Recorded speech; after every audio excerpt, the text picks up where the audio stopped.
बिहार पूरे देश में शिक्षा के स्तर में सबसे निचले पायदान पे है। जितना शराब के पीछे नीतीश जी भाग रहे हैं उसका 2% शिक्षा के तरफ भाग जाए तो लड़के शिक्षित हो जाएंगे तो कोई शराब नहीं पिएगा। सरकारी खजाने को लुटा रहे हैं एक तरीके से शराब के तरफ। वीसी के घर लाखों रुपया बरामद हो रहा है, करोड़ रुपया वीसी के घर। वीसी का पेमेंट क्या होता है पूछना चाहते हैं नीतीश जी से।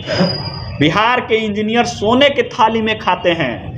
नल का जो पाइप होता है उससे पैसा गिरता है इंजीनियर के घर में। राजभवन पे आरोप लग रहा है बिहार में पहली बार भ्रष्टाचार का। नीतीश जी चुप है। सरकारें लीक है, क्वेश्चन लीक नहीं, सरकार लीक है। ठीक से 5 विश्वविद्यालय के 5 महत्वपूर्ण कॉलेज का नाम बता दें, हम समझ जाएंगे शिक्षा बढ़ा।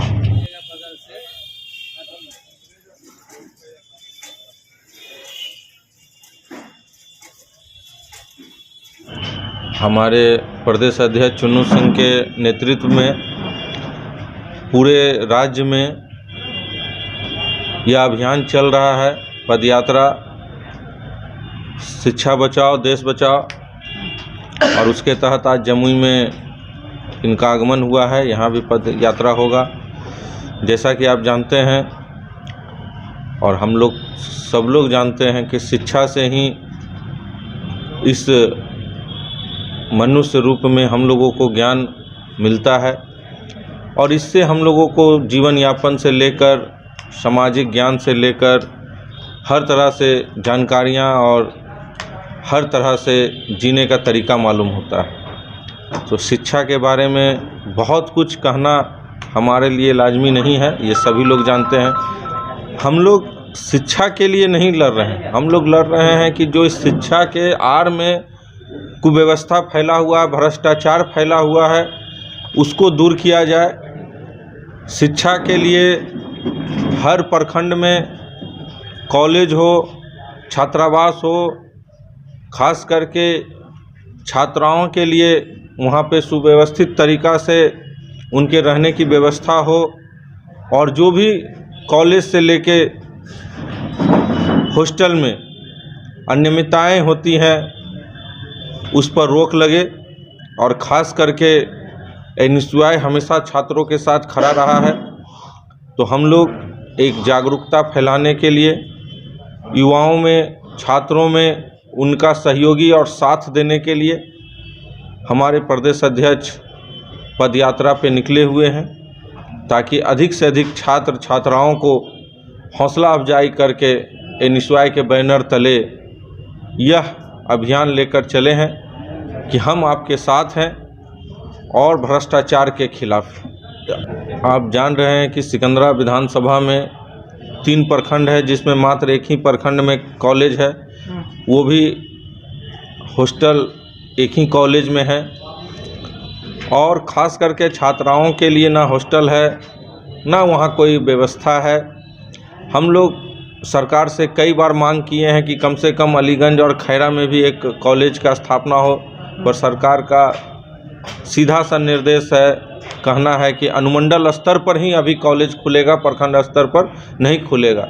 और यह जमुई का दुर्भाग्य है कि यहाँ जिला भी एक है, अनुमंडल भी एक है। इसलिए कॉलेज तो नहीं खुला और ना ही इस सरकार में खुलेगा।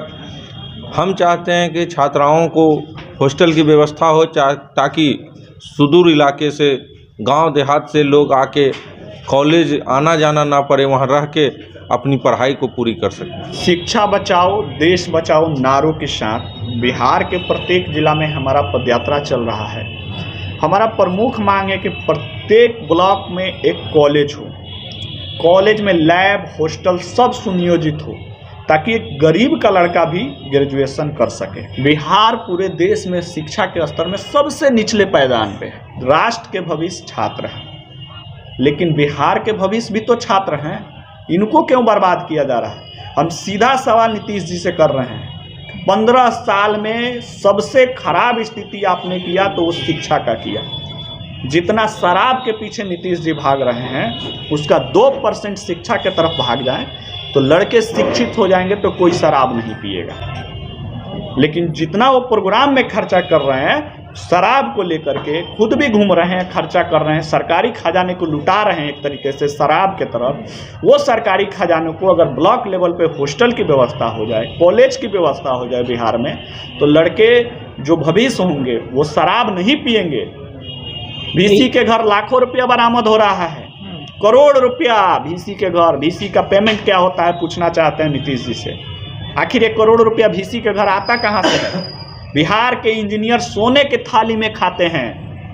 इसी जमुई जिला में बहुत पहाड़ी में लोग हैं जो मिट्टी के बर्तन में खाना बनाते होंगे, लेकिन इसी बिहार में सोने के थाली में इंजीनियर खाते हैं। नल का जो पाइप होता है उससे पैसा गिरता है इंजीनियर के घर में।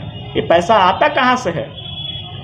सरकार कहती है भ्रष्टाचार के मामले में 0 टॉलरेंस की बात करती है। राजभवन से मुख्यमंत्री आवास की दूरी 50 कदम है, मात्र 50 कदम। राजभवन पे आरोप लग रहा है बिहार में पहली बार भ्रष्टाचार का। नीतीश जी चुप हैं। क्या मामला है चुप रहने का? कोरोना काल में 2 साल ऐसे ही छात्रों का बर्बाद हो गया। आपको पता है प्रायोगिक परीक्षा में उम्र सीमा होता है, तो 2 साल तो सब चीज़ पीछे चला गया। तो इसको सरकार क्यों नहीं कम कर रहा है? उम्र सीमा को बढ़ा दे 2 साल और। सरकारें लीक है, क्वेश्चन लीक नहीं, सरकार लीक है, हर चीज़ लीक है। और लीक क्वेश्चन थोड़ी होता है, सरकार के लोग करवाते हैं। सरकार में भ्रष्ट लोग हैं जो करवाते हैं, जिसका पैसा सभी के पास पहुंचता है। और आंदोलन 4 बार हम खुद जेल गए हैं। हम लोग तो लड़ रहे हैं। बात है आम लोगों को भी समझने का। किसके लिए लड़ रहे हैं हम? बिहार के लोगों के लिए, बिहार को शिक्षित बनाने के लिए। नीतीश कुमार तो कह रहे हैं कि हमारे आने के बाद शिक्षा व्यवस्था पूरा अच्छा हो गई है, सुधर गई है, गांव-गांव में स्कूल खुलवा दिए हैं। नीतीश जी ठीक से 5 विश्वविद्यालय के 5 महत्वपूर्ण कॉलेज का नाम बता दें, हम समझ जाएंगे शिक्षा बढ़ा। और बता दे 2 कॉलेज में नीतीश जी अपने 15 वर्ष में गए हों छात्रों से मिलने। 15 वर्ष में 2 कॉलेज बताएं नीतीश जी जहाँ वो गए होंगे शिक्षा व्यवस्था देखने। ऐसा मुख्यमंत्री शराब देखने चले जाते हैं, महाविद्यालय देखने नहीं जाते हैं। बिल्डिंग बना दिए हैं, कहते हैं बिल्डिंग बना दी है। बिल्डिंग शिक्षा दे देगा? बिल्डिंग पढ़ाएगा जिसमें टीचर ही नहीं रहेंगे। 94,000 अभ्यर्थी रोड पे हैं शिक्षक बहाली के लिए। आपको पता है एक कॉलेज में 10,000 लड़के पढ़ते हैं और शिक्षकों की संख्या मात्र 5-6। भाजपा स्टेपनी है नीतीश जी का। नीतीश जी का स्टेपनी है। भाजपा का बिहार में कोई प्रासंगिक नहीं है, औकात नहीं है भाजपा का बिहार में। उसको बोलने की क्षमता नहीं। अभी जीतन राम मांझी ने क्या बयान दिया?